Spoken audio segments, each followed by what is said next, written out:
Hey guys, Joe here. I have a small collection of handwritten lyrics I thought maybe you would enjoy to look at. If you like my videos, guys, hit subscribe so you know when the next one comes out. If you have something you want to talk about, put it down at the bottom. We can talk about it. If you've got something in your collection, put it down at the bottom. We can talk about it. So let's get into this. I'll give you the best picture that I can here, guys. Okay. The first one is from Way Down, which came out in 1977. It said that it was number 18 in the books for 12 weeks, but I thought it was more like a number 1. So does Layng Martine Jr. Just a quick little story about it. My brother-in-law married a young lady who is now divorced, and her father was a friend with Layng Martine Jr., but I wasn't told who he was at the party after the wedding because I guess everybody thought I would bother him throughout the party, and they're probably absolutely correct. So when he got home a couple of weeks later, he sent me the handwritten lyrics. So I think, yeah, on the back it's just got some more of the lyrics. And let me see how much this was. $1.50 for these. I'm going to be doing a lot of sheet music, separate video, and we can get into the values now of them. So like I said, a couple of weeks later, this came in the mail. If you get something like this, something is sent to you, like an autograph or something like that, keep the envelopes, guys. Don't throw them away. Keep it. So Layng Martine Jr. is from his studios. And let's go to the next one.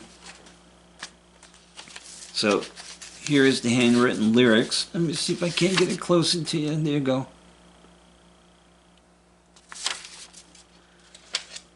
Okay, now this, he says, I'm going to have to read it to you. Do the best I can here. Dear Joe, Pete said that you collected Elvis Memorabilia. Way Down from the Moody Blue album is a song I wrote and was a #1 hit the day that he died. This is a Xerox copy of his sheet music when he was making the recording at Graceland in the Jungle Room in October 1976. Hope you enjoy having it. Yours sincerely, Layng Martine Jr. And here it goes. Here's the white label promo for, here's Pleasure My Love on this side. Here we go, Way Down. In the books, this is a $250 45 white label promo. You're not going to get that anymore, not on eBay. You might be able to get maybe $150. If somebody really wants it, you're going to get a little more, but it's a really cool 45 for your collection. Here is the 45 that was put out. Way Down. Oh, it's a promo as well. Yellow. There you go. Okay, the next one is I'm Leaving. Came out in 1972. It was number 36 for 2 weeks. Let's see. Now, this was put out by my buddy, Michael Jarrett. I became friends with Michael when I interviewed him. A really nice guy. So I'm Leaving was put out by Michael Jarrett and Sonny Charles, recorded by Elvis. Cost 95 cents when you first bought it. Now, what really sucks about the song I'm Leaving is it's a song that Elvis really loved, but it's a song that just was not promoted. I think I'm Leaving could have been a lot bigger song for Elvis. Why RCA did what they did, I have no idea, but it was wrong. Okay, this is the 45 cover.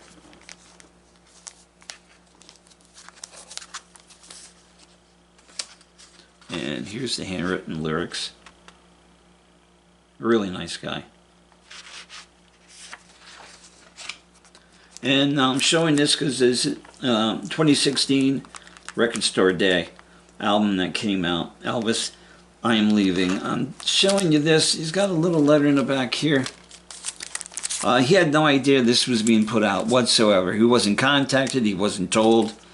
So I'm not going to read the whole thing to you. But he says, my friend told me that you mentioned the new Elvis I'm Leaving release. Quite a surprise for me after all these years. I wonder if the pressing of only 5,000 LP copies is just the first edition. If not, surely a collector's item. He meant that jokingly. Many folks don't have turntables these days and are probably hoping for a CD release as well.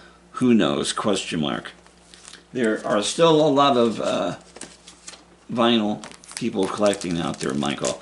Now, this is one of his albums. I'm only showing you this. It's a promo because this is the album that's got I'm Leaving on it, and it sounds nothing like Elvis's. Sorry, Mike.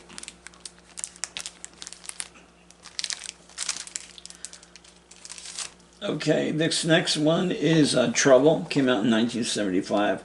It was number 35 for 3 weeks.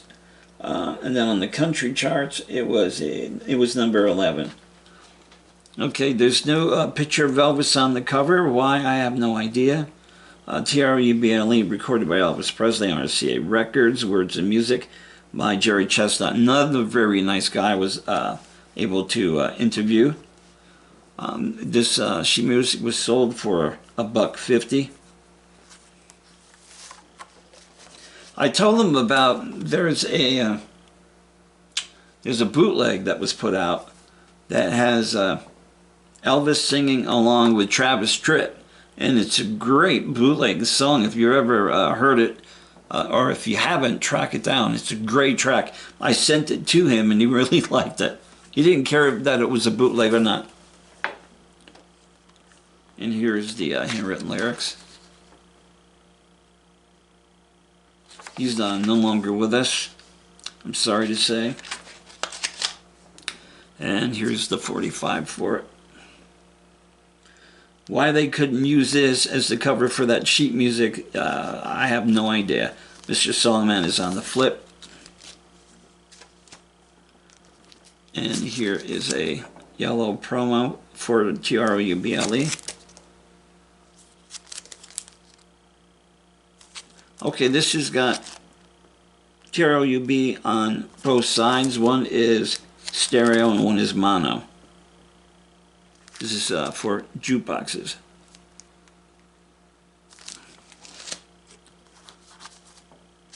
No, I think I'm wrong there. I'm not sure. That would not be a jukebox because they wouldn't be on it twice. So, okay. And here's a tan label for it. Mr. Songman in Trouble.